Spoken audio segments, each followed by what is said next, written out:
আপনারা দেখছেন একুশে টেলিভিশন।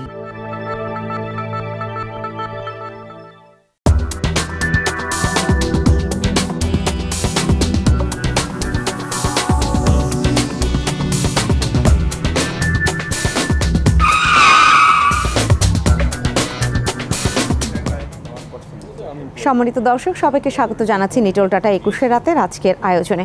আজকে কথা বলতে চাচ্ছি অবৈধ বিদেশি যারা রয়েছে বাংলাদেশে, যাদের ওয়ার্ক পারমিট শেষ হয়ে যায়, তারপরে তারা এদেশে থেকে কাজ করে যাচ্ছেন নানান সময়ে নানানভাবে, এবং সেই জায়গাটা থেকে বাংলাদেশের যে টাকা সেটা তারা হাতিয়ে নিয়ে চলে যাচ্ছেন। সেখানে বাংলাদেশিরাও কাজ পাচ্ছে না, এরকম একটি আলোচনাও রয়েছে। এবং যারা এদেশে কাজ করবেন, বিদেশি নাগরিকদের কথা বলছি, এখন সংখ্যা বলছে 169টির মতো দেশের নাগরিকরা এখানে অবৈধভাবে কাজ করছে। সেখানে তারা কর ফাঁকি দিচ্ছে। তারা যদি সেই বৈধভাবে কাজ করতো তাহলে হয়তো আজকের এই আলোচনা করবার প্রয়োজন হতো না। কিন্তু যখন এদেশের একদম সেই ভ্যাট ট্যাক্স ফাঁকি দিয়ে এদেশেই তারা কাজ করছেন এবং বিভিন্ন ভিসায় এসে তারা যে ভিসায় আসছেন, পরবর্তীতে দেখা যাচ্ছে ক্যাটাগরি চেঞ্জ করে তারা অবস্থান করে যাচ্ছেন এই বাংলাদেশে।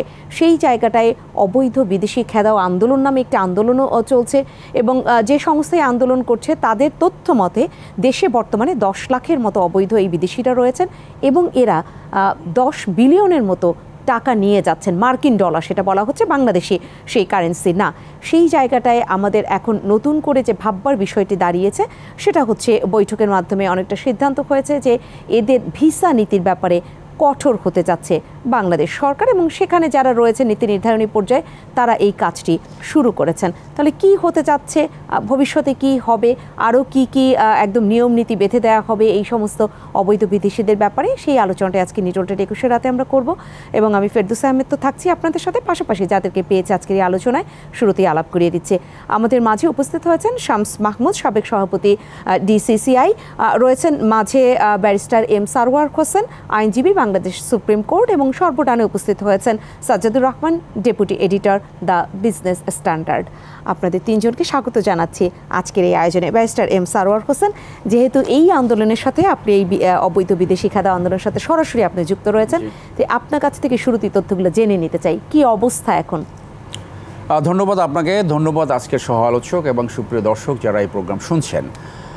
দেখুন, আমরা যখন বাংলাদেশের বেকারত্ব সমস্যা দেখি এবং আমরা যখন দেখি এদেশের নাগরিক চাকরি পাচ্ছে না, ভূমধ্য মহাসাগর থেকে বঙ্গোপসাগরে তারা চাকরির খোঁজে যে মারা যাচ্ছে, সেটা আমাদেরকে নাড়া দেয়। সাংবিধানিক অধিকার রয়েছে যোগ্যতা অনুযায়ী প্রত্যেকের এমপ্লয়মেন্ট পাওয়ার, সেইটা না পাওয়ায় আমরা বিভিন্ন পত্রিকার মাধ্যমে জানতে পারলাম এদেশে অবস্থা ভেদে 10 লাখের বেশি অবৈধ নাগরিক কাজ করছে। এবং আপনি ব্যক্তিগত অভিজ্ঞতায় দেখবেন যে এই উত্তরা, তারপর বিভিন্ন ডিওসিসগুলো মানে একদম ভরা বিদেশি নাগরিক, স্পেশালি ইন্ডিয়ান নাগরিক।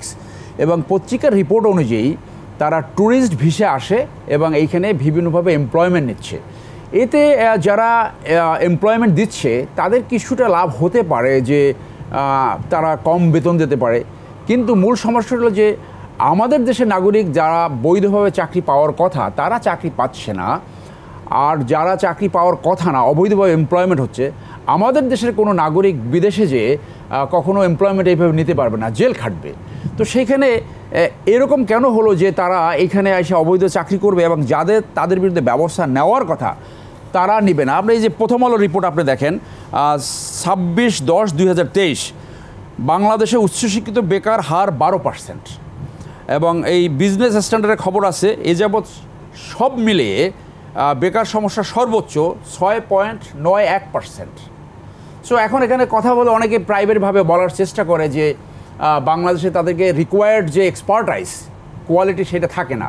তাহলে কোশ্চেন আসবে, তাহলে আমাদের বিশ্ববিদ্যালয়গুলো তাদেরকে কী শেখায়? এই কোশ্চেনও সেইখানে আসবে। কিন্তু তারা এইভাবে চাকরি করে এমনও হয় যে সকালে ফ্লাইটে আসে এবং রাতের ফ্লাইটে এই স্কয়ার হসপিটালে চাকরি করে ব্যাগ ভর্তি ডলার নিয়ে যায়, তাকে কেউ চেক করে না। চিটাগং এমন হয়েছে যে আমাদের বিশ্ববিদ্যালয়ের ছেলেদেরকে চাকরি দেওয়ার জন্য বলা হয়েছে হিন্দি শিখতে হবে। তো সার্বিক বিবেচনায় আমরা মনে করেছি যে আমাদের হিন্দি শিখতে হবে কি বাংলাদেশে বসে? বাংলাদেশে বসে যে হিন্দি কথা না বললে তাকে চাকরি দেওয়া হবে না। বলছে না, আমরা হিন্দিও শিখবো না, চাকরিও নেবো না, এইগুলো ঘটেছে। সেইখানে আপনি যদি দেখেন, মানে আমি এখানে একটু সুনির্দিষ্টভাবে জানতে চাই, বাংলাদেশে বসে হিন্দি কেন শিখতে হবে? সেটা যারা এমপ্লয়ি, মানে তারা কাদের সাথে কাজ করবে? তারা কি বাংলা ভাষা বোঝেন না? যে ওই কোম্পানির সিইও সে ইন্ডিয়ান সিইও। আচ্ছা, সেইটার অন্য ডাইমেনশন আছে, এটা পলিটিক্যাল ডাইমেনশন আছে, আরও অনেক ডাইমেনশন আছে, আমি সেখানে গেলাম না। হিন্দি যে শিখতে হবে, এইটা একটা সেন্স অফ ইন্ডিয়াইজেশন চলতে পারে। সো সেইটা আবার দীর্ঘ আলোচনা। সেইখানে আপনি দেখেন যে এখানে এই ডেইলি ইন্ডাস্ট্রিজ নামে একটা পত্রিকা রিপোর্ট করেছে যে বাংলাদেশে 10 লক্ষাধিক অবৈধ বিদেশি বাংলাদেশে নিযুক্ত রয়েছে। রিপোর্ট করেছে 7/6/2022 সালে, এবং 2017 সাল থেকে একই পত্রিকায় লিখেছে যে $10.2 বিলিয়ন তারা নিয়ে যাচ্ছে। 2020 সালে অ্যালোন বাংলাদেশে রেমিটেন্স আসছে $18 বিলিয়ন, আর সেখান থেকে ইন্ডিয়াতে ফেরত গেছে, রিভার্স রেমিটেন্স চলে গেছে $10.2 বিলিয়ন, এবং সেই পরিমাণ কিন্তু আরও বেড়েছে। তো সেই ক্ষেত্রে এই দেশের নাগরিকদের অধিকার সাংবিধানিকভাবে চাকুরি পাওয়ার সেটা না পাই, এবং এই অবৈধ বিদেশিদের ক্ষেত্রে যাদের দায়িত্ব পালন করার কথা তারা কোনো দায়িত্ব পালন করছে না। আপনি কি শুনেছেন যে একজন অবৈধ নাগরিককে ধরে ডিটেনশন সেন্টারে রেখেছে? আইন বলছে যে ফরেনার্স কন্ট্রোল অ্যাক্ট, তাতে বলা হয়েছে একটা ডিটেনশন সেন্টার থাকবে। কোনো ডিটেনশন সেন্টার নাই, যেটা ওই পত্রিকা আসছে। 169টা দেশের অবৈধ নাগরিক এখানে কাজ করছে, ওই পত্রিকায় আসছে, আপনি দেখেন। সো এইখানে এই কাজ না করে আমাদের জাতীয় স্বার্থ এবং জনগণের স্বার্থ মারাত্মকভাবে ক্ষুণ্ণ হচ্ছে। আপনি যদি উইকিপিডিয়া দেখেন, এখন আপনি টাইপ করেন, সেখানে দেখবেন যে 5 থেকে 10 লক্ষ অবৈধ বিদেশি এখানে কাজ করছে, এবং এই অবৈধ বিদেশিদের সবচেয়ে বেশি হয়েছে ইন্ডিয়ান নাগরিক, তারা সবচেয়ে বেশি। এখানে শ্রীলঙ্কার নাগরিক আছে, এখানে চাইনিজ নাগরিক আছে, আরও অনেক দেশে 169টা যেমনটা আসছে। আফ্রিকান কিছু নাগরিক আছে যারা এখানে এই যে বিভিন্ন ধরনের ড্রাগ ব্যবসা থেকে শুরু করে তারা বিভিন্ন এটিএম বুট টুথ এইগুলা লুট করে, জালিয়াতির সাথেও তারা জড়িত রয়েছে। আপনি একদম প্রাথমিকভাবে বিভিন্ন তথ্য তুলে ধরলেন, এবং ধাপে ধাপে আমরা আরও অনেক তথ্য জানবার চেষ্টা করবো। আসবো আপনার কাছে একটু। শামস মাহমুদ, আপনার কাছে আসতে চাই, যে প্রশ্নগুলো এখানে উঠে আসলো যে তাদেরকে কেন হিন্দি শিখতে হবে, প্রথম কথা। দ্বিতীয় কথা হচ্ছে তাদের সেই প্রতিষ্ঠানের সিইও যদি তিনি ভারতীয় নাগরিক হয়ে থাকেন, তিনি যদি ওই ল্যাঙ্গুয়েজে অভ্যস্ত হয়ে থাকেন, তাহলে তার সাথে কমিউনিকেট করতে হলে শেখা লাগতে পারে। এরকম যদি ব্যাপারটা দাঁড়ায়, প্রতিষ্ঠানের মালিকানা তো আর ভারতীয় নাগরিক নয়, তাহলে তারা কেন এইরকম একটি এনভায়রনমেন্ট ক্রিয়েট করে রেখেছেন? সেটার কারণ কি? গার্মেন্টসে প্রচুর বিদেশি নাগরিকরা কাজ করছেন, মানে এটা কেন প্রয়োজন হচ্ছে? মানে স্কিল্ড পিপল কি বাংলাদেশে পাচ্ছি না আমরা? সেরকম ম্যান পাওয়ার নেই আমাদের? কি কারণে হচ্ছে, একটু কারণটা জানি। ফার্স্ট অফ অল ধন্যবাদ আপনাকে। এই কথাটা সবসময় আমরা যখন ট্রেড নিয়ে কথা বলি, এই কথাটা আসে যে এখানে অনেক ফরেন ন্যাশনালস কাজ করছে। তো এখানে ফার্স্ট অফ অল গার্মেন্টস ইন্ডাস্ট্রিতে যেটা হয়েছে যে আমাদের কিছু যেমন ইন্ডাস্ট্রিয়াল ইঞ্জিনিয়ার, হ্যাঁ, যারা বাংলাদেশে কিন্তু প্রডিউস হয়, আমরা we have the best industrial engineers, যে বুয়েট থেকে যারা বের হচ্ছে, তারপর ধরুন আসানুল ইউনিভার্সিটি থেকে বের হচ্ছে, শাহজালাল ইউনিভার্সিটি থেকে বের হচ্ছে, ওনারা কিন্তু ম্যাক্সিমাম বাংলাদেশের বাইরে চলে যাচ্ছে। ওনারা বাংলাদেশে থাকে না, they get good jobs, they go abroad, ওনারা কিন্তু ফেরত আসে না। তো যেটা হচ্ছে আমরা মানে আপনি জানেন যে গ্র্যাজুয়েশন, এলডিসি গ্র্যাজুয়েশন হচ্ছে আমাদের, ইউরোপিয়ান ইউনিয়নে নতুন অনেক লেজিসলেশন আসছে, ইএসজি নিয়ে কাজ করছি, কার্বন ম্যাপিং করছি, এইগুলো নতুন জিনিস। হ্যাঁ, কার্বন অডিট, হ্যাঁ, এনার্জি অডিট, হ্যাঁ, বাংলাদেশে 25 জন এনার্জি অডিটর আছে, মানে পুরো বাংলাদেশের জন্য স্ট্রেটাতে 25 জন এনার্জি অডিটর আছে। তো এখানে তো দেখা যাচ্ছে যে ঘাটতি। এখন আমার তো কমপ্লাই করার জন্য I need to be on board. তো এখানে there are some international companies, আন্তর্জাতিক কোম্পানি, এরা খালি বাংলাদেশে না, এটা ওয়ার্ল্ড ওয়াইড। ওনারা যেমন এনার্জি অডিটর আমি নিয়ে আসতে পারি, আমার যে ব্র্যান্ডরা আছে ওনারা সুইডেন থেকে আসে, বিভিন্ন দেশ থেকে এসে ওরা অডিট করে দেয়। সো এইটা ইজ দ্য রিজন যে আপনারা যখন গার্মেন্টস ইন্ডাস্ট্রি, টেক্সটাইল ইন্ডাস্ট্রিতে যাবেন, এখানে দেখবেন যে অনেক, সব ফ্যাক্টরি না, কয়েকটা ফ্যাক্টরিতে দেখবেন ফরেনাররা কাজ করছে, এবং ব্র্যান্ডস যেগুলো আছে, brands international brands, it's amalgamation of different countries cultures. ওরা ওখানে যেমন টার্কিশ যারা আছে, টার্কি থেকে যারা যাচ্ছে, they add some value, that's why they are working there. So everyone's adding value, আর ওইভাবে একটা ব্র্যান্ড, একটা কোম্পানি চলে, আন্তর্জাতিক কোম্পানি। সো ওই জিনিসটা যদি এখন আপনি বলেন যে ওখানে কেন, কারণ বাংলাদেশে আমার ওই স্কিল ডেভেলপমেন্ট ওই সেটটা নাই। This is the truth. এটা হলো একটা জিনিস। আরেকটা হলো যে এখানেও একটা প্রশ্ন আছে। আমরা গার্মেন্টস আমাদের ইন্ডাস্ট্রি এটাও তো গড়ে উঠেছে এখন খুব কি কম বছর না। এখানে দেখেন, এখানে আর স্কিলড ম্যানপাওয়ার বা আপনি ডেভেলপমেন্টের কথা বললেন, না, সেটা এখানে যেটা আছে, এখানে বেস থেকে শুরু করতে লাগবে। আমি একটা কোর্স করলে 2 বছরে ধরেন এভরিথিং ইজ এভার ইভলভিং। আপনি এআই 4 বছর আগে যখন কথা বলতাম, আমরা এ নিয়ে কথা বলতাম না, আমরা জানতাম যে এআই আসবে, চ্যাট জিপিটি। আপনি লাস্ট ইয়ার দেখলেন চ্যাট জিপিটি, এখন চ্যাট জিপিটি ইভলভ করে অন্য জায়গায় চলে গেছে, right? So everything is evolving. আমাদের ট্রেডও কিন্তু ইভলভ করছে। আমরা আগে ম্যাস ভলিউম করতাম, এখন আমরা ছোট ভলিউমে প্রোডাকশন করছি, করে যেমন ভ্যালু অ্যাডিশন করছি, এসব প্রোডাক্ট করছি। ওইগুলোর যে টেকনিক্যাল যে নো হাউ, এটা কিন্তু আমাদের ডেভেলপ হয়নি। আর এখানে যেটা হলো যে গতানুগতিক আমি একটা ডিগ্রি নিলেই যে আমার স্কিল সেটটা হবে, ওয়াই? বিকজ আমাদের আনফর্চুনেটলি বাংলাদেশের যে কারিকুলাম যেটা আছে, আমাদের ফিজিক্সের উপর আমরা জোর দিই না, আমরা ম্যাথমেটিক্সের উপর জোর দিই না, অ্যান্ড ইন্ডাস্ট্রিয়াল ইঞ্জিনিয়ার, হ্যাঁ, এই টাইপের যে লোকগুলো লাগবে, যে আমার এফিসিয়েন্সি মেজারমেন্ট যারা করতে পারে, হ্যাঁ, there is a huge shortage. আর যারা ভালো, যারা যেমন টেক্সটাইল ইঞ্জিনিয়ারিং যদি বলেন আপনি, some of the leading brightest textile engineers from Bangladesh, ওনারা কিন্তু ম্যানচেস্টার ইউনিভার্সিটিতে যান, বাইরের ইউনিভার্সিটি মানে লিডিং আপনার নর্থ ক্যারোলাইনা ইউনিভার্সিটি যান, দেখবেন যে দেয়ার প্রফেসর্স দের, ওনারা রিসার্চ R&D করছে। কারণ ওই ফ্যাসিলিটি তো ঢাকা ইউনিভার্সিটিতে আপনি পাবেন না। ওনারা they were forced to move away from Bangladesh and settle there, ওই রিজনটার জন্য। ওখানে কিন্তু ওনারা রিসার্চ ডেভেলপমেন্ট করছে, কিন্তু ওনাদের জায়গায় যারা আছে ওনারাও they have also contributed definitely. কিন্তু যেইভাবে মানে আমরা আশা করেছিলাম যে আমাদের শিক্ষা যে কারিকুলামটা আছে অ্যাডপ্ট করবে, এটা কিন্তু এখনও হচ্ছে না। বুয়েটের মতন ইনস্টিটিউশনে যদি আপনার 6 মাস মানে 3 বছরে যদি আপনি চেঞ্জ না করতে পারেন, একটা ইন্ট্রোডাকশন না করতে পারেন, তাহলে আপনি কোথায় করবেন? They are the premier seat of learning in Bangladesh. এবং আপনারা যারা কাজ করছেন, আপনাদের যখন সেই লেভেলে ম্যান পাওয়ার দরকার হবে, সেখানে যিনি যোগ্য, যিনি সেই স্কিল, তাকেই আপনারা নেবেন, কারণ নিতে হবে, কারণ এটা তো একটা ইন্টারন্যাশনাল ইস্যু। কারণ কাজ তো করছে আমাদের গার্মেন্টস সেক্টরটা শুধু দেশের মধ্যে না, ডিপেন্ড করে from person to person. For example, আমাদের factory, we are the first 100% export oriented denim mill in Bangladesh. বাংলাদেশের প্রথম। আমাদের পরে আমাদেরকে ফলো করে 45টা ডেনিম মিল হয়েছে আমাদের ফ্যাক্টরিতে। when we started, because denim বাংলাদেশে কেউ চিনতো না, এক্সপোর্ট কন্ট্রোল কি স্ট্যান্ডার্ড লাগবে, নো ওয়ান নিউ। আমরা তখন একটা ইন্ডিয়ান ভদ্রলোককে নিয়ে এসেছিলাম। He was a textile engineer in Arvind, one of the leading denim mill in the world at that time. উনি আসছিল, উনি 6 মাস হি ওয়াজ উইথ আস। আমাদের মেশিন সেটটা সব কিছু করলাম, করে আমরা কিন্তু ওটার পর থেকে আমাদের ফ্যাক্টরিতে আমার 1800 ওয়ার্কার আমার টেক্সটাইল মিলে, we have not a single foreigner. আমাদের যে টেকনিশিয়ান, আমরা R&D করে আমরা ওদেরকে স্কোপ দিয়েছি গ্রো করার।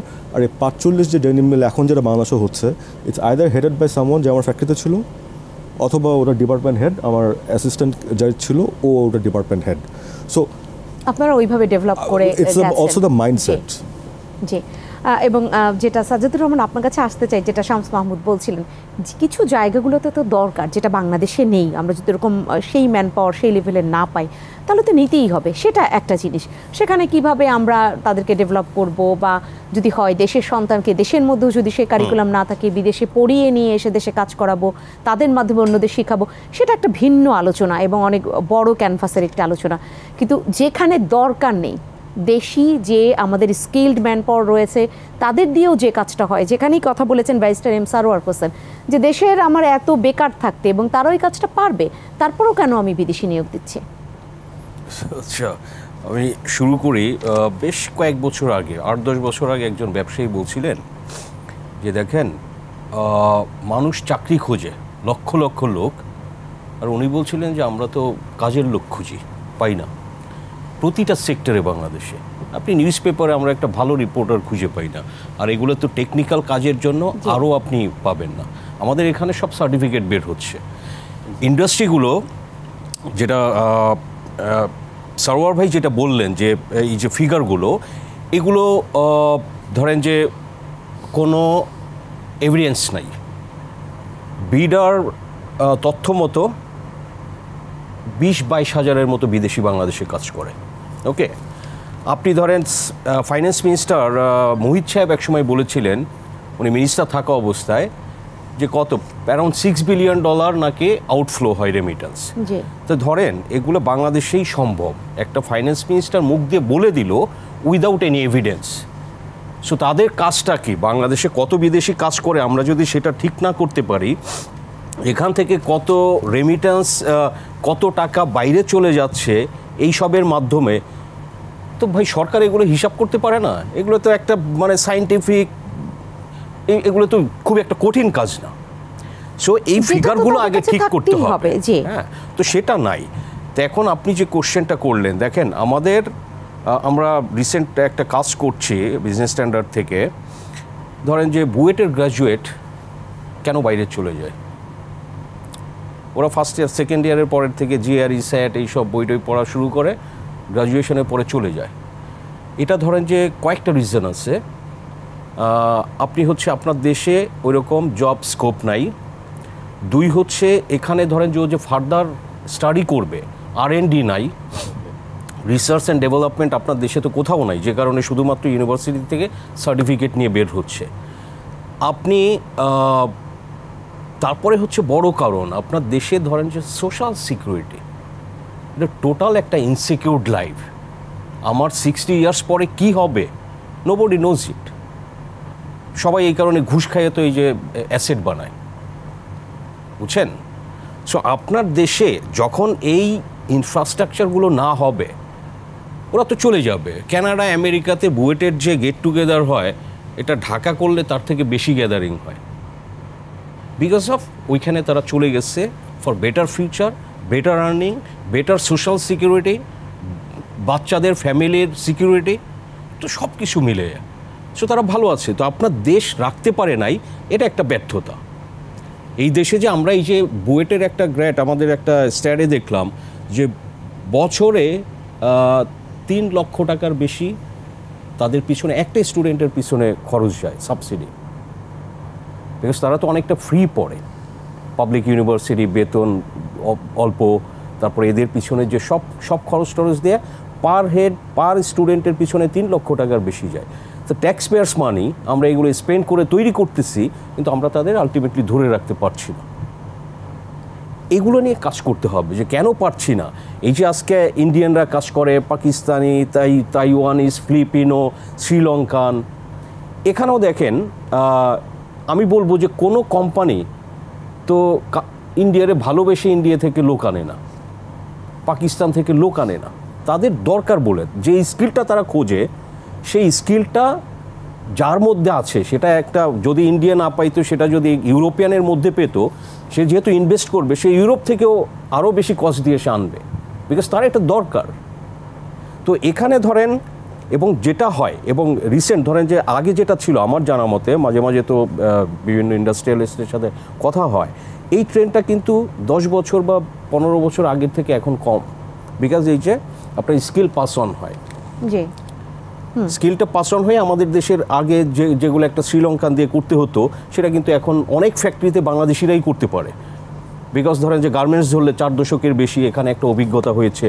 আপনি সিরামিক্সে ধরেন যে সিরামিক্সও টপ লেভেলে অনেকগুলো ফ্যাক্টরিতেই শ্রীলঙ্কানরা কাজ করে। আপনি তো এগুলো সব কিছুই ধরেন যে একটা লেভেলে করতে হয়, আপনার দেশে স্কিলের অভাব, স্কিল অভাব, আমাদের প্রোডাক্টিভিটি লো, এটা পৃথিবীর মধ্যে ধরেন যে ওয়ান অফ দ্য লোয়েস্ট। আফ্রিকার কিছু কান্ট্রি বাদ দিলে এত কম প্রোডাক্টিভিটি, এত কম স্কিল আমাদের। তো যে কারণে হচ্ছে যে এই কাজগুলো কিন্তু ইন্ডাস্ট্রিয়ালিস্টদের করতে হচ্ছে বাধ্য হয়ে।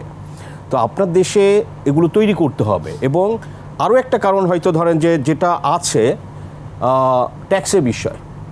এখানে আমি যেটা বলবো যে সরকারের যেটা করা উচিত, এই যে বিদেশিদের যে টাকা দেওয়া হয়, ধরেন যে তাদের যেটা অফিসিয়ালি যে অ্যামাউন্টটা দেওয়া হয় সেটা কম দেখানো হয় টু ইভেট ট্যাক্স। ইনফর্মালি টাকাটা ধরেন যে দেওয়া হয় বেশি।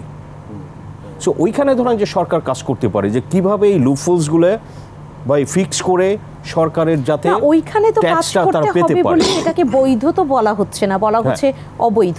অবৈধ শব্দটা তো স্বাভাবিকই। অবৈধ যেটা দেখেন এটা কিন্তু ভেরি ডিফিকাল্ট। ট্যুরিস্ট ভিসা নিয়ে এই যে একদিনের জন্য বা এক সপ্তাহের জন্য কোনো একটা কোম্পানিতে কনসালটেন্সি করবে, কারণ সে যদি ধরেন যে ওয়ার্ক পারমিট এইসব নিয়ে আসতে গেলে অনেক ঝামেলা, একটা ট্যুরিস্ট ভিসা নিয়ে এসে চলে যায়। এটা তো আমি বলবো যে এই বিদেশিদের থেকে আমার দেশের যারা এগুলো করছে তাদের তো একটা অ্যাকাউন্টেবিলিটি, দায়িত্ববোধ থাকতে হবে, দেশের প্রতি তাদের ভালোবাসা থাকতে হবে যে আমি ভাই এই টাকাগুলো দিয়ে দিচ্ছি, সো এটা ডিউ ট্যাক্সটা আমি দিয়ে দিই, বা কীভাবে এটা লিগালি দেখানো যেতে পারে। হ্যাঁ, সো এগুলো কিন্তু ধরেন যে সবই আমি বলবো যে আলটিমেটলি কেন এগুলো হয় না, আমাদের দায়িত্ববোধ আসলে কার আছে? কারণ এর আগে ব্যারিস্টার এম সারওয়ার হোসেন শুরুতেই আলাপটা তুলেছেন, আপনিও বলছেন যে শুধু তো কাগজ বের হচ্ছে, আসলেই সত্যিকার অর্থে সেখান থেকে দক্ষ কেউ বের হচ্ছে কিনা সেটা একটা বড় প্রশ্ন। আমরা বলি থিওরি শিখছে, প্র্যাকটিক্যালি কিছু শিখছে না, কিন্তু থিওরিতেও বা কী শিখছে সেটা নিয়েও এখন মোটা দাগের প্রশ্ন রয়েছে। তাহলে সেখানে দায়িত্ব কে নিচ্ছে? পাবলিক বিশ্ববিদ্যালয়গুলো কি সেই পর্যায়ে দায়িত্ব নিচ্ছে? পাবলিক বিশ্ববিদ্যালয়ে যখন স্টুডেন্ট পড়ছে তারা যে কোনো একটি ফ্যাক্টরিতে যাবে, তারা যে একটি একদম যদি বলি যে বাংলায় ব্যবহারিক জ্ঞান অর্জন করবে, সেটার জন্য কয়টা প্রতিষ্ঠান তাদেরকে সাহায্য করছে? বিশ্ববিদ্যালয়গুলো কি তাদের সাথে কোনো ধরনের যোগাযোগ করছে? কোনোভাবেই তো হচ্ছে না। তাহলে দায়িত্ব কে নিচ্ছে আলটিমেটলি? আপনি এখন ধরেন যে রিয়েল রিজন যদি আসেন, করাপশন অ্যান্ড পলিটিসাইজেশন। আপনি ইউনিভার্সিটির ভিসি, ওনার তো আসলে এখন কোয়ালিটি থেকে বেশি যে কত সে লবিং করে সরকারের উচ্চ পর্যায়ে ধরে সে ভিসি হবে, সে ডিন হবে, তো তার তো পড়ালেখা করারও দরকার নাই, শেখানোরও দরকার নাই। আপনার সিস্টেমটা তো এই লেভেলে চলে আসতেছে, খুবই দুর্ভাগ্যজনক। এগুলো কিন্তু আগে ছিল না, 10-20 ইয়ার্স আগে কিন্তু এই ধরনের ছিল না। ঢাকা ইউনিভার্সিটির গ্র্যাড 20 ইয়ার্স আগে যারা বের হতো এক ধরনের কোয়ালিটি ছিল, সায়েন্স বলেন, কমার্সের স্পেশালি, আর্টসের কিছু সাবজেক্ট বাদ দিলে এগুলো কিন্তু ভালো ভালো স্টুডেন্ট এবং কোয়ালিটিও ভালো ছিল। সেগুলো তো এখন নাই। আপনি পলিটিক্স করবে, টিচাররাও করবে, স্টুডেন্টরা করবে, সবাই করবে, কোনোভাবে একটা সার্টিফিকেট নিয়ে সে এখন মনে করেন যে বিসিএসে চলে যাবে বা সরকারি একটা চাকরি ধরবে, সে যদি পলিটিক্সের সাথে লিঙ্ক থাকে সে এটা পেয়ে যাবে। তো পড়ালেখা তো দরকার নাই, আপনি আসতে পারেন। শোনেন, তারপরেও অনেক যোগ আমাদের দেশে অনেকগুলা আপনার টেকনিক্যাল ইউনিভার্সিটি হয়েছে গত কয়েক বছরে। আমাদের দেশে ধরেন যে ভোকেশনাল ইনস্টিটিউটও অনেক হয়েছে, আপনি প্রাইভেট ইউনিভার্সিটি আছে অনেক, সেখানে নতুন নতুন সাবজেক্ট আছে এখনকার সময় যেগুলো ডিমান্ড আছে। তো ইভেন ধরেন যে তারাও তো, আপনার চাকরিটা কোথায় বলেন? গার্মেন্টস ছাড়া আপনি ধরেন যে ফার্মাসিউটিক্যালস কয়েকটা ফ্যাক্টরি, সিরামিক্স কয়েকটা ফ্যাক্টরি, আপনি এই যে ধরেন যে স্টিল, সিমেন্ট, সো আপনার দেশে ভাই জবটা কোথায় কোথায় করবে তারা? ও তো যদি ইংল্যান্ডে গিয়ে বা ধরেন যে আমেরিকা গিয়ে ওই যে উবার চালাইলো এর থেকে বেশি টাকা। এখানে ইঞ্জিনিয়ার গ্র্যাজুয়েট তাদের এন্ট্রি লেভেলে ধরেন যে অফার করবে 20,000 টাকা। তো আপনার দেশে এই ধরনের অনেক লিমিটেশন। আমাকে বিরতিতে যেতে হবে, বিরতি থেকে ফিরে এসে এই আলোচনা আমি একটু প্রবেশ করতেই চাই। জানি না এই আলোচনা থেকে আমাদের কোনো সদুত্তর মিলবে কিনা। কারণ হচ্ছে প্রথম কথা হচ্ছে দেশের মধ্যে গুণী তার গুণের কদর পাচ্ছে না, তাহলে সে তো দেশের বাইরেই চলে যাবে। দেশের বাইরে গিয়ে আপনি যেটা বললেন যে সোশ্যাল সেই যে সেফটি নেট খোঁজা তার ভবিষ্যৎ বংশধরের জন্য, সেটা সে খুঁজবে, সে চলে যাবে তার গুণের কদর পেতে অন্য দেশে। এখন তো আমরা যাইনি, আর যারা এদেশে ওরকম নানান কাহিনী করে, আপনি যেটা পলিটিক্যাল ইস্যু, নানান ইস্যু বললেন, সেখান থেকে তারা মোটা অঙ্কের টাকা যদি দেশেরটা হাতিয়েও নেয়, সেটাও আবার বিদেশে চলে যাবে। তাহলে আমার দেশের শ্রমিকরা বিদেশে গিয়ে কষ্ট, এবং খুব কম, তাদের তো রেমিটেন্সের মান অনেক কম, কিন্তু যে কষ্ট করে যে রেমিটেন্স পাঠায় তার থেকে যদি বিদেশি ডেকে এনে আবার সেটা চলে যায়, তাহলে এই দেশের আসলে কী অবস্থা হবে? দেখি বিরতি থেকে ফিরে এসে কোনো কিছু পাই কিনা আমরা। সম্মানিত দর্শক, নিটোলটার 21 রাতে সময় হচ্ছে একটা ছোট্ট বিরতির শেষে আমরা অল্প সময়ের মধ্যে চলে আসব, আলোচনায় আবারও প্রবেশ করব। নিঃসন্দেহের সাথে থাকবেন।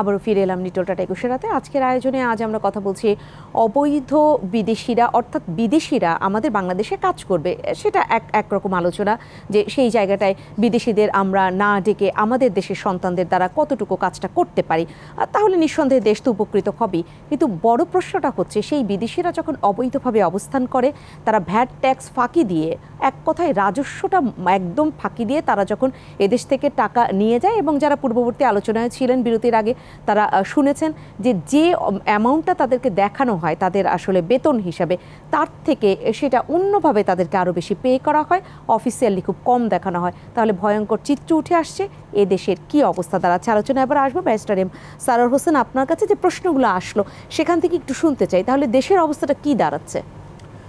দেখুন, একটা জাতি যদি গঠিত না হয়, যেখানে মেধাবী নাগরিকদেরকে মূল্যায়ন করা হবে, ঠিকভাবে তাদেরকে প্রোভাইড করা হবে, সেটা তো শুরু থেকেই হয়েছে। এই যে ব্রেন ড্রেন, এবং সবচেয়ে মেধাবী যারা তাই সবচেয়ে বিদেশে চলে যায়, অনেকগুলো কারণ। সোশ্যাল সেফটি নাই, তাদের নিরাপত্তা নাই, রাজনৈতিক অচলাবস্থা এবং কিছুটা বিদেশপ্রীতি, মানে এখানের জনগণের টাকা তারা লেখাপড়া করবে, কিছুটা স্বার্থপরতাও রয়েছে, বিদেশে যেয়ে থাকবে। আমি বিলেতে লেখাপড়া করেছি, সো আমাকে অনেকে বলছে তুমি এখানে থেকে যাও, বাংলাদেশে কেন যাবা? আমি বলছি না, যা করি বাংলাদেশে করবো। আমি একসময় সেনাবাহিনীতে 20 বছর চাকরি করেছি, let's build our country. So সেই চিন্তাভাবনা থেকে, যেমন আমার ভাই বললে যে বিদেশে না যাই ভুল করেছি, সো এইটা হলো আমাদের রাজনীতিবিদদের সবচেয়ে বড় ব্যর্থতা, যে বাংলাদেশের অ্যাবল নাগরিক এই রিয়েলাইজেশন করে যে বিদেশে না যেয়ে ভুল করেছি। That is a shame on the politicians, যে তারা দেশকে গঠন করতে পারে নাই, জাতিকে গঠন করতে পারে নাই। হু উইল টেক প্রাইড যে I am staying in Bangladesh, I take pride on that. So একটা লুটেরা তন্ত্র থেকে কখনো জাতি গঠিত হয় না, আমি ওদিকে যাচ্ছি না। সো আজকে যে এই পরিস্থিতি সৃষ্টি হয়েছে, এই কারণে যারা পলিটিক্সের নামে শাসন ব্যবস্থা, শাসনতন্ত্র চালু রাখতে চায়, এটা মূলত তাদের ব্যর্থতা। পলিসি ম্যাটার ঠিক করতে হবে যাতে ব্রিলিয়ান্ট ছেলেরা এখানে থাকে।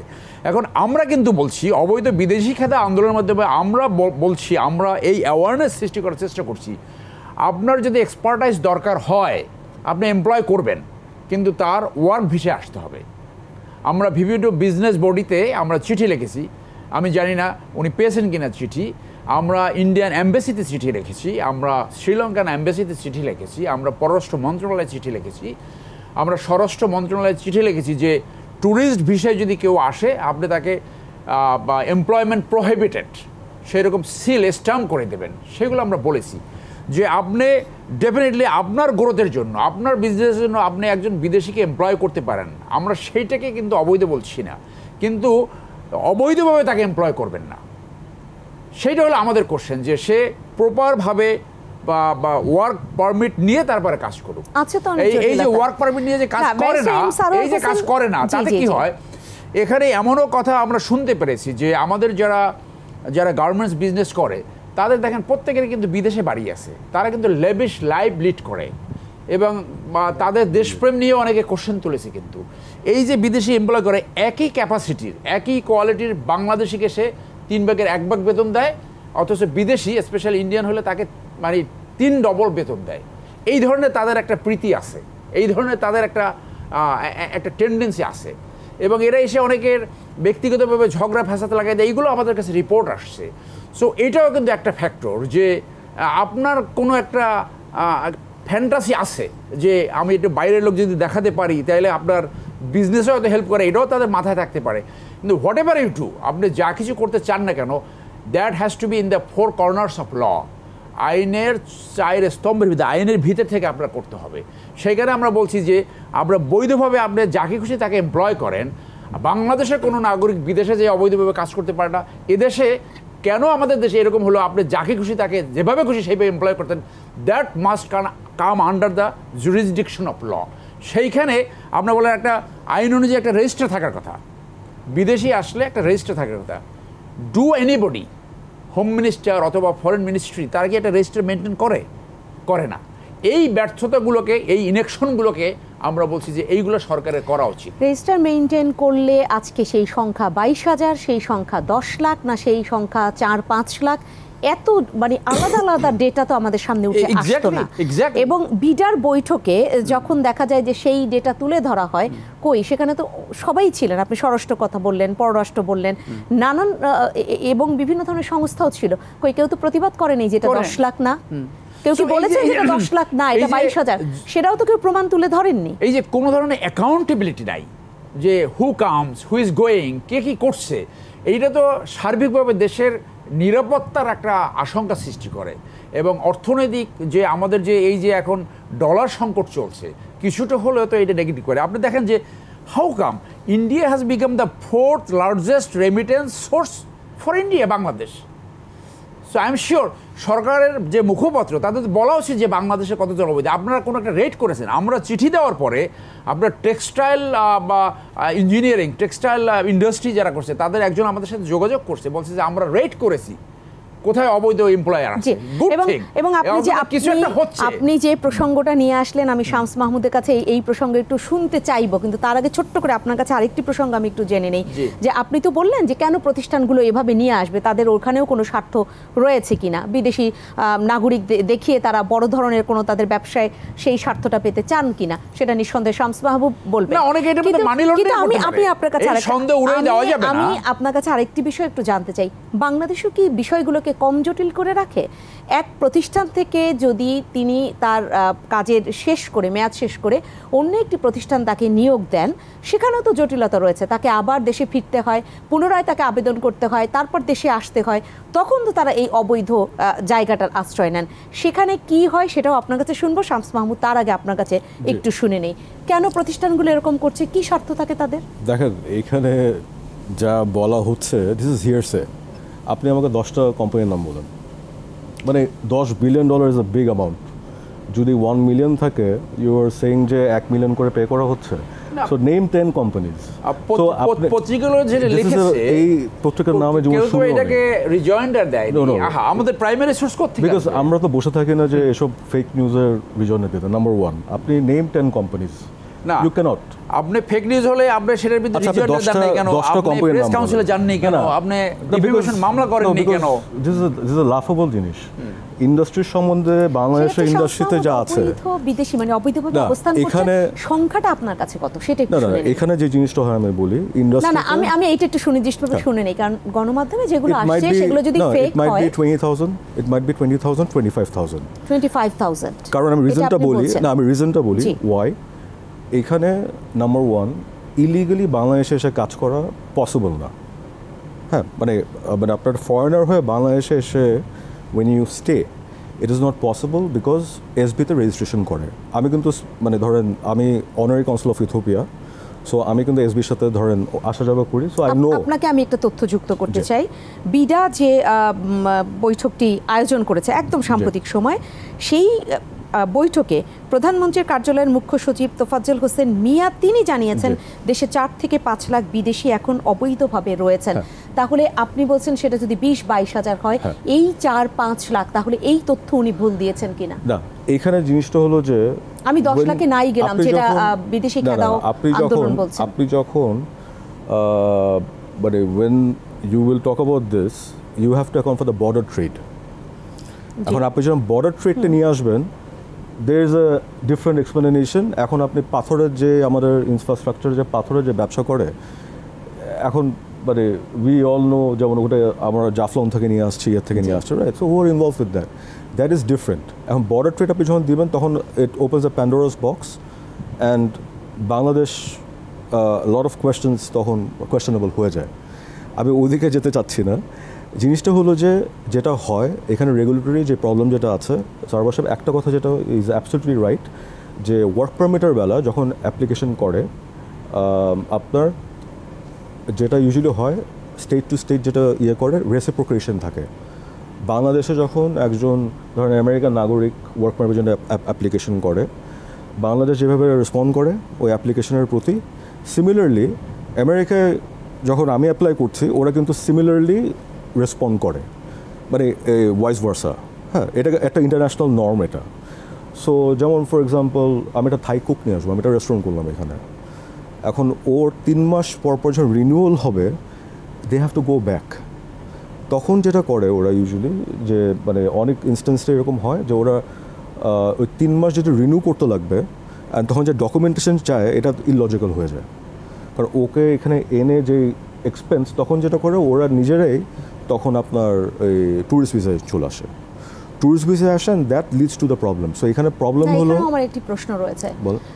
আমার দেশ, আমি আমার দেশে ওয়েলকাম করছি, আমি আমার দেশের ফাঁক ফোকরগুলো তো আমিই বলে দিচ্ছি যে তুমি টুরিস্ট ভিসায় না না এইটা কি সম্ভব কিনা সাজ্জাদুর রহমান রয়েছেন বলবেন নিঃসন্দেহে এটা কি সম্ভব আমি then we are being very hypocritical কারণ if you're being hypocritical কারণ বাংলাদেশে the amount of Bangladeshis working in India please find that number Bangladeshis living in Europe illegally please find that number কালকে কোথাকে বের করে দিবে আমেরিকা বের করে দিবে So it's very easy to say আমি রেটরিকে অনেক কিছু বলতে পারি রিয়ালিটি ইজ ভেরি ডিফারেন্ট এই যে বাংলাদেশ থেকে চলে যাচ্ছে আপনি বলেন আপনি শিক্ষাগত যোগ্যতা নিয়ে কথা বলছেন যেই দেশের স্টুডেন্টরা 16ই ডিসেম্বর কি 26শে মার্চ কি 21শে ফেব্রুয়ারি কি 14 এপ্রিল কি জানে না হাউ ক্যান আই মানে এমনি I am just saying this is the result of our education system হ্যাঁ যেখানে টিকটক করে you become a bigger person then আপনার ফ্যামিলি ভ্যালুস রাখা মিডল ক্লাস ভ্যালুস ধরে রাখা আপনি কী বলবেন so everything starts from somewhere we have to address the basic and this is the basic আজকে আমরা তো টেকনিক্যাল কোয়ালিফিকেশনের কথা বলছি আপনি আমাকে একটা স্টুডেন্ট বের করে দেন অথবা একটা গ্র্যাজুয়েট ইউনিভার্সিটি একটা গ্র্যাজুয়েট বের করে দেন যে বাংলায় একটা অ্যাপ্লিকেশন লিখতে পারবে ঠিক করে আমরা এটা খুঁজে পাচ্ছি আপনারা কি সে তাগিদ অনুভব করেছেন যে আমার দেশের স্টুডেন্ট আমার দেশের স্টুডেন্ট আমার মানে একদম যদি পলিসি মেকার যারা রয়েছে তাদেরকে কতটা আপনারা নক দিয়েছেন যে কি সিস্টেম দাঁড়িয়েছে কাগজ বের হচ্ছে ভেতরে কোনো কিছু বের হচ্ছে না কতটা বলা হয়েছে এটা বলছি আমরা বলছি এখন দ্য থিং ইজ দ্যাট আপনার 18 কোটি মানুষের দেশে মানে এই জিনিসটা ইমপ্লিমেন্ট করতে ইটস আ ম্যাসিভ টাস্ক আর যারা আমি আপনার কাছ থেকে যে প্রশ্নটা রেখেছি আমি প্রশ্নটাকে আরেকটু সহজ করে দিই উত্তরটাও আমি সহজভাবে পেতে চাই আমি একটি প্রতিষ্ঠান খুলে বসে আছি আপনি একজন সেই ফরেনার আমি আপনি খুব স্কিলড ম্যান পাওয়ার আপনাকেই আমার দরকার আমার প্রতিষ্ঠানের জন্য এবং আমি যখন আপনাকে আসতে বলবো তখন আমি তো বলে দিব যে না তুমি কিন্তু টুরিস্ট ভিসায় এসে বেশি দিন তুমি থাকতে পারবে না তুমি ওয়ার্ক পারমিট নিয়ে আসো এই কথাগুলো তো আমি জোর দিয়ে বলবো আমার দেশ কিন্তু তোমাকে ছাড় দিবে না আমি যদি ফাঁকফোকরগুলো বলে দিই যে তুমি এইভাবে এসে টিকে যেতে পারবে তাহলে তো আপনি আসবেনই না আপনি যেটা বললেন এক্স্যাক্টলি এইখানে ইনস্টিটিউশনাল উইকনেসের there are some reasons for example hospital যদি হয় ডক্টরস অ্যাসোসিয়েশন আছে বাংলাদেশে they should raise this thing কই ওনারা তো কেউ রেজ করে না মানে যাদেরকে নিয়ে কথা বলছেন আপনি ওনারাই তো রেজ করে ইঞ্জিনিয়ার্স অ্যাসোসিয়েশন অফ বাংলাদেশ আছে ওনারা তো কেউ রেজ করে না টেক্সটাইল ইঞ্জিনিয়ার অ্যাসোসিয়েশন আছে ওরা তো রেজ করে না কেউ রেজ না করলে সেখানে আমাদের কাজ হচ্ছে সেই ভয়েসটা রেজ করা then who will address it Sajjadur Rahman নিঃসন্দেহে আপনি বোধহয় অনেকগুলো কথা জমিয়ে রেখেছেন আপনাকে দেখেই বোঝা যাচ্ছে আপনি কি যুক্ত করবেন কোন পয়েন্টে এই যে আলোচনাগুলো হলো দেশের স্টুডেন্টদেরকে আমরা দোষ দিচ্ছি যে ওরা ভালো না বা পাচ্ছে না তারা আসলে পাচ্ছে না কিন্তু সেখানে কতটুকু বলা হলো যারা পলিসি মেকিংয়ে বসে আছে পলিসি মেকারদেরকে কি সেটা নক করা হয়েছে তারা যদি সে যেটা কাজ না করে কতটা তাদেরকে আমরা বাধ্য করতে পেরেছি না দেখেন এগুলো নিয়ে ব্লেম গেম খেললে তো আমাদের দেশের কোনো কিছু বের হবে না আলোচনা বা লেখালেখি এগুলো তো ফর ইয়ার্স হচ্ছে আমরা রিপোর্ট লিখছি আপনার বিভিন্ন সেমিনার সিম্পোজিয়ামে এগুলো আলোচনা হচ্ছে যে আমাদের স্কিল ম্যান পাওয়ার হচ্ছে না কাজের লোক আমরা খুঁজে পাই না সো এগুলো তো হচ্ছে তো আমরা কি এটা যারা করবেন যারা সরকারে থাকেন এটা তো তাদের প্রাইমারি দায়িত্ব আপনি দেখেন এই কারণে যেটা হচ্ছে একটা জেনারেশন কিন্তু ধরেন যে আমরা কিন্তু বাংলা মিডিয়ামে পড়া সরকারি স্কুল কলেজ ইউনিভার্সিটি সারা জীবন আমরা ফ্রি পড়েছি অলমোস্ট আমরা কিন্তু আমার বাচ্চাদের সেটা করছি না ইংলিশ মিডিয়ামে পড়াচ্ছি টাকা বেশি লাগলেও পড়াচ্ছি বিকজ অফ এই কোয়ালিটি নাই আপনি যে আসেন একটা পয়েন্টে আসলে আমি বারবার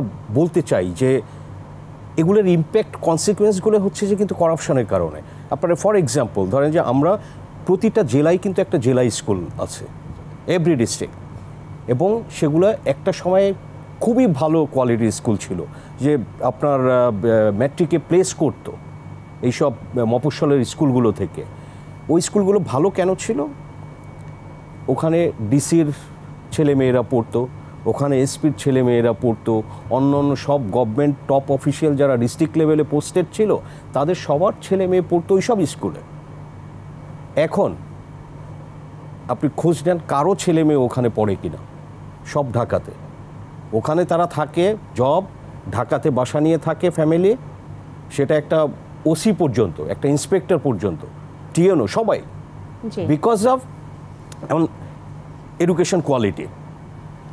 আবার এটা রিলেটেড, ধরেন যে কোয়ালিটিটাও ডাউন হয়েছে, আমি বলবো যে এটা ওই অ্যাটিটিউডের কারণে। ডিসির ছেলে পড়লে ডিসির একটা সুপারভিশন থাকে ওই স্কুলের প্রতি, এসপির একটা সুপারভিশন থাকে।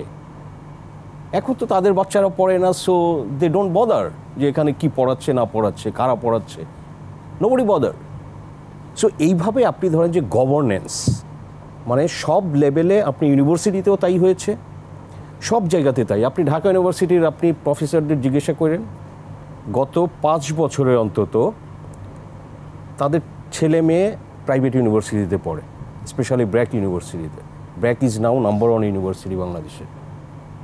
এটা তো কখনো ছিল না। ঢাকা ইউনিভার্সিটির তাদের নিজেদের একটা কোটা ছিল, তাদের অত কম্পিটও করতে হতো না, তাদের ছেলে মেয়ে পড়ে প্রাইভেট ইউনিভার্সিটিতে। তো আপনার সিচুয়েশন তো এভাবেই ধরেন যে গভর্নেন্সগুলো ডাউন হয়েছে। সারোয়ার হোসেন যে বললেন কিছুটা স্বার্থপরতার জন্য দেশের বাইরে থেকে যায়, তাদেরই বা দোষ কোথায়? আমাদের যারা বিসিএস ক্যাডার যদি বলি, তারা বিভিন্ন জায়গায় চাকরি নিয়ে যাচ্ছেন জেলা পর্যায়ে, কিন্তু তাদের ছেলে মেয়েদেরকে সেখানে রাখতে পারছেন না। তাহলে যারা দেশের বাইরে নিজেরা উচ্চতর ডিগ্রির জন্য যাচ্ছেন, পরবর্তীতে তাদের ফ্যামিলিকে সেখানে নিয়ে যাচ্ছেন, তারা সেটেল হয়ে যাচ্ছেন, তারা তো আরো উন্নত জীবন খুঁজবেন। আমি মোটামুটি শেষের দিকে চলে এসেছি, বলে শেষ করি। ধরেন যে বিদেশে কেন যাবে না, আমি জানি যে ধরেন 50 ইয়ার্সের উপরে তার বয়স, অনেক বছর এখানে চাকরি করেছে, আগেও বিদেশে ছিল কানাডা, ইংল্যান্ডে, কিন্তু সে গত বছর চলে গিয়েছে আবার ইংল্যান্ডে সে মাস্টার্স করার জন্য। সে বলছে যে তার ওয়াইফ ফুল টাইম জব করে, 2000 পাউন্ড পায়, সে পার্ট টাইম জব করে 1000 পাউন্ড পায়, তাদের খরচ 2000 পাউন্ডে, বড় একটা বাসা ভাড়া নিয়ে থাকে 1000 পাউন্ড দিয়ে, 1000 pound grocery and transportation, another 1000 pound হচ্ছে তার সেভ থাকে। এটা it is equivalent to 1.5 lakh টাকা পড়ালেখা করা অবস্থায়। তো ওয়াই নট, যাবে না কেন? তাহলে সবকিছু যদি শুধু সেই তারপরে হিসেব যদি নিকেশটাই পিআর হয়, পেয়ে যায়, স্বার্থের পিআর হিসাব, পেয়ে যায়, এরপরে তো তার সোশ্যাল সিকিউরিটি এভরিথিং ফ্রি। স্বার্থের হিসাবটাই যদি হয়, তাহলে অবৈধ বিদেশি কাজ পাচ্ছে না দেশিরা, এই আলোচনা করে আমাদের আসলে এনকারেজ করা হচ্ছে যে করাপশন করো, তুমি বাড়ি কেনো, জমি কেনো, দ্যাট ইজ অল। পড়ালেখাও শেখা দরকার নাই, nothing. That is what is happening in the society বা কান্ট্রিতে, তাই ঘটতেছে। আর যাদের কিছু করার নেই তারা মধ্যপ্রাচ্যের এই দেশগুলোতে চলে যাও, শ্রমিকের জীবনযাপন করে রেমিটেন্স পাঠাও। আমি মোটামুটি শেষের দিকে চলে এসেছি। ব্যারিস্টার এম সারোয়ার হোসেন, কি বলবেন? না, যারা বিদেশে যাক তাতে কোনো আপত্তি নেই, যেখানে খুশি সেখানে যাক, এটা তো অবৈধ না। এটা একটা international trend, this is a global village, যে কেউ যেতেই পারে। আমি যদি স্যাটিসফাইড না হই, যে কেউ যদি এই ধারণা পোষণ করে যে বাংলাদেশ হ্যাজ বিকাম আনগভর্নেবল, না অবৈধ বিষয় না, আপনারা অবৈধ বিদেশি, আমি একটু শেষ করি, আপনারা অবৈধ বিদেশি খেদাও আন্দোলনের সাথে জড়িত, সেই জন্য আপনারা অবৈধ শব্দটা নিয়েই শুধু আছেন। কিন্তু আমাদের প্রশ্ন হচ্ছে, বা আমাদের আজকের যে আলোচনার বিষয়, সেখানে অবৈধ বিদেশিরা সেটা যেমন রয়েছে, কেন তারা অবৈধভাবে কাজ করবে? পাশাপাশি আরেকটি আলোচনাও আমরা তুলেছি যে আমাদের দেশে এত বেকার, তারা কাজ পাচ্ছে না, আর বিদেশিরা অবৈধভাবে কাজ করছে। সেই জায়গাটা আমাদের দেশের মানুষের কথা আমরা ভাববই, সন্তানদের কথা। অনেকগুলো জিনিস জড়িত আছে। মনে করেন আমরা শুধু ছাত্রদেরকে দোষ দিচ্ছি কেন, যে যারা বিদেশে লেখাপড়া করতে যেয়ে সেটেল হয়েছে। কতজন সচিব বিদেশে সেটেল হয়েছে, বাংলাদেশের জনগণের টাকা চুরি করে নিয়ে বেতন কয়। বেনজির সাহেব পুরো জীবনের বেতন হয়েছে 2 কোটি টাকা, 2 কোটি টাকার বেশি নয়, কম। কতজন ওসি বিদেশে সেটেল হয়েছে আপনি দেখেন তো। সার্বিক ব্যবস্থাপনায় কেউ যদি মনে করেন আমি এই দেশে থাকার মতো আমার নাই, আমি আস্থা পাচ্ছি না, নিরাপত্তাহীনতায় ভুগছি, সে যেতেই পারে। আমাদের এখানে মূল ইস্যুটা হচ্ছে যে আপনি যদি বাংলাদেশে কাজ করেন, কেউ যদি এমপ্লয় করে, তার বৈধভাবে কাজ করা উচিত। This is the issue. কে বিদেশে যাবে কি যাবে না, বিদেশে থাকবে কি থাকবে না, বিদেশ থেকে আবার কে ফেরত আসবে। যেমন বাফেলো তো 2 জনকে গুলি করে মেরে ফেলছে, আবার 30 বছর পরে অনেকে বাংলাদেশে ফেরত আসছে। যাওয়া আসার ট্রেন্ড তো আসি, এটা individual choice, you cannot stop that. কিন্তু আপনি এখানে মামার বাড়ি তো না যে আপনার লক্ষ লক্ষ লোক বিনে ওয়ার্ক পারমিটে কাজ করবেন, আবার যেভাবে খুশি টাকা মানি লন্ডারিং করবেন। That is hampering the economy, social safety and also the সভরেনিটি in Bangladesh. সেইখানে সরকারের যার দায়িত্ব পারফর্ম করার কথা, যার এই রেজিস্টার মেনটেন করার কথা, যার ডিটেনশন চেষ্টা করার কথা, সে বাংলাদেশকে সার্ভ করছে না। সেই অ্যাওয়ারনেসটা আমরা তুলছি। যারা এমপ্লয় করছে তাদেরকে বলছি আপনারা এটা চেক করেন। বাংলাদেশে যদি ইকুয়াল কোয়ালিটির লোক থাকে, তাকে এমপ্লয় করার একটা প্রায়োরিটি দেন, because this is our country, this is our issue. যে আপনি এখানে কাজ করতে পারেন, আপনি 10 লক্ষ করে 20 লক্ষ আনেন, but let them come in a legal way, tax VAT দেখ, তারপর তাদের মাধ্যমে অবৈধভাবে কাজ করেন না এবং আপনিও অবৈধ কাজের সাথে ডিটেনশন সম্পৃক্ত সেন্টার, হন না। সেটাই আমরা তথ্য পাই যে সেরকম কোনো ডিটেনশন সেন্টার নেই। মামলা করলে তার অনেক বেশি ধারাবাহিকতা লাগে, সেখানে অনেক জটিলতা থাকে, নানান কিছু। কিন্তু প্রশ্ন আমি উল্টো দিকে তুলেছিলাম যে তাদেরকে আমরাই তো শিখাচ্ছি যে তুমি ভ্যাট ট্যাক্স ফাঁকি দিয়েও পারবে, কারণ আমি যদি বাধ্যতাকে না করি, আমি যদি কঠোর হতে না পারি, সে তো এই সুযোগ নিবি। সেই জায়গাটাই আমাদের বড় প্রশ্ন। শামস মাহমুদ, আপনি কি বলবেন? কারণ একদম শেষ আপনাকে এবং সাজ্জাদের অংশ নিয়ে শেষ করবো। সারোয়ার ভাই যে কথাটা যেটা বললো, হ্যাঁ, ওনাদের যে ব্যাপারটা, he is absolutely right from his point of view. Even মানে আমরা as Bangladeshi, it's a good step যে এখানে যেই আসুক প্রপার ওয়েতে আসতে লাগে। আমি আমেরিকায় গিয়ে যদি ডিক্লেয়ার করি যে আমি ট্যুরিস্ট না করতে গিয়ে আমি মানে ব্যবসা করতে গেলাম, আমি যদি ওখানে আমি ইমিগ্রেশনে যদি বলি যে পারপাস অফ ভিজিট, যদি বলি ব্যবসা করতে আসছে, আমাকে সঙ্গে সঙ্গে ঢাকা পাঠিয়ে দিই, বলবো তোমার এখানে ট্যুরিস্ট। সো রেগুলেটরি ইয়েতে ইজ অ্যাবসলিউটলি রাইট। হ্যাঁ, এইখানে যেটা আছে, আমাদের যে উইকনেস যেগুলো আছে, এটা কিন্তু আমরা অনেক দিন ধরে এসবিতে দের ইজ আ সিস্টেম যেখানে রেজিস্টার করতে লাগে। ওরা কিন্তু when they want to they can follow and they can do a lot of things. আর জিনিসটা হলো যে আমাদের যে প্রফেশনাল অ্যাসোসিয়েশন যারা আছে, যে চাকরিগুলো নিচ্ছে, they should also be vocal. They should also be vocal about this. And the thing is like উনি একটা কথা যেটা বললো যে এটা কিন্তু রিকনসিল হবে না, বিকজ ব্যবসায়ীরা চাবে যে আমি একটা ফরেনার যখন কাজ করে, এটা একটা সেকেন্ড ওয়াইফের মতন, একটা বাসা লাগবে, গাড়ি লাগবে, একটা কুক লাগবে, ওর খাওয়ার আলাদা ইয়ে, টাকাও বেশি দিন দিয়ে দিব আমি, ডলার চলে যাচ্ছে। So I would rather have ওর একটা মানে ও যাতে কারো ট্রেন করে, ওর উপর পরে আমি জিনিসটা দিব। অ্যান্ড ফরেনার এখানে যারা আসে, যারা কনসালটেন্সি করে, কনসালটেন্সির যেমন টেকনিক্যাল যে জিনিসগুলো থাকে, আপনার জীবনের 20 বছরের অভিজ্ঞতা 4টা প্যারাগ্রাফ, ও যদি 4টা প্যারাগ্রাফ আপনাকে বলে দেয়, he will be useless. So ওরা 100% শিখায় না, যেটা আমরা ইন্ডাস্ট্রিতে দেখেছি, অল্প অল্প করে দেখায় যাতে ওর ওই মানে আই উইল নিড হেম, ওই এটা যাতে থাকে। হ্যাঁ, সো এই জিনিসগুলো আমরা অ্যাজ এ বিজনেসম্যান আমরা এটা চাই না, হ্যাঁ, এটা করতে। সো যদি আমার বাধ্য হয়ে যদি আমার রাখতে যদি লাগে, তখন কিন্তু এই জিনিসটা ইয়ে করে। এটা আশা করবো যে ইনস্টিটিউশনাল ব্যবসায়ীদের উপরেও একটা বড় ধরনের চাপ, আপনি যেটা আমরা ইচ্ছা করে তো আমি কষ্ট কেন বাড়াবো, সেখানে আসলে পুরোটাই বোধহয় ঢেলে সাজানোর দরকার আছে। একদম সবাইকে ভাবতে হবে। এই যে আমাকে শেষ করতে হবে। শুধু গার্মেন্টস আসে না, তারা এই রিপোর্ট অনুযায়ী এনজিও, টেক্সটাইল, আইটি, এই সব সেক্টরে কিন্তু তারা তো জালিয়াতি করতেও আসে, সেটা তো আমরা দেখি। সেক্টর তো কম না। আমরা সারপ্রাইজ হয়েছি যে ওই রিপোর্টের মধ্যে 169টা দেশের যে আজকে শেষ করব, তারা ভিসায় নাই, 37 ক্যাটাগরির ভিসায় তারা আসে, সেখানে তারা কাজ তো করে আরো অনেক ক্যাটাগরিতে। সাজ্জাদুর রহমান, কি বলবেন? আপনাকে শুনে শেষ করি আজকে। আমি বলবো যে সঠিক তথ্য বাংলাদেশে, মানে সঠিক তথ্যের খুবই অভাব যে কোনো সেক্টরে। ডেটা ক্রেডিবিলিটি নিয়ে যে কথাটা হয়, আপনি ধরেন যে উইথ ডিউ রেসপেক্ট, মাননীয় প্রধানমন্ত্রীর প্রিন্সিপাল সেক্রেটারির যেটা বললেন যে 4 থেকে 5 লাখ বিদেশি কাজ করে, এটা আসলে ওনাদের মতো রেসপন্সিবল টপ পোস্টের লোক, সেটা আসলে এটা শুড বি মেড পাবলিক যে এই সেক্টরে কাজ করে। They have all the machineries এই ডেটাগুলো কালেক্ট করার। আপনি বাংলাদেশে ফ্যাক্টরি আছে কতগুলো, সব মিলে মনে করেন যে গার্মেন্টসের নেট, ওভেন এগুলো ধরলে ধরেন 3-3.5 হাজার ফ্যাক্টরি, 1600। আর বিদেশিদের এমপ্লয় করতে পারে কারা? They must be bigger, larger factory.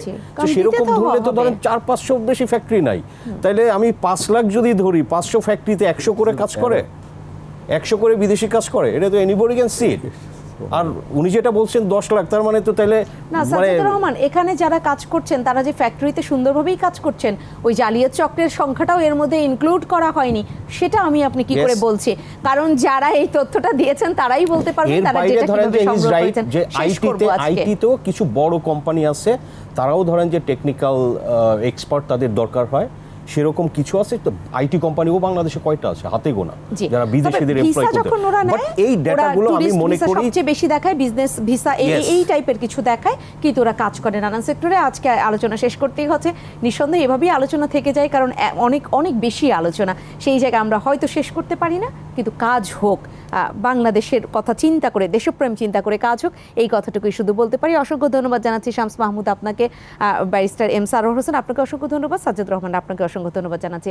সম্মানিত দর্শক, আপনাদেরকে অসংখ্য ধন্যবাদ। আলোচনা হয়তো আমরা এই অল্প সময় শেষ করতে পারবো না, আর এই আলোচনা তো আসলে ডালপালা বিস্তার করে সামনের দিকে এগোতেই থাকবে, কিন্তু সেই জায়গাটায় আমরা এটাই ভাবতে চাই যে আমাদের দেশে যারা কাজ করবে তারা বৈধভাবে কাজ করুক, আমাদের দেশে তাদের যতটুকু ভ্যাট ট্যাক্স দেবার কথা তারা সেইটুকু দেখ, এবং যতটুকু সম্ভব আমরা আমাদের দেশের সন্তানদেরকে সেভাবে দক্ষ করে গড়ে তুলে তাদেরকে যদি কাজে লাগাতে পারি, তাহলে দেশের টাকার বাইরের মানুষকে দিতে হচ্ছে না, সেটাও দেশের জন্য উপকার।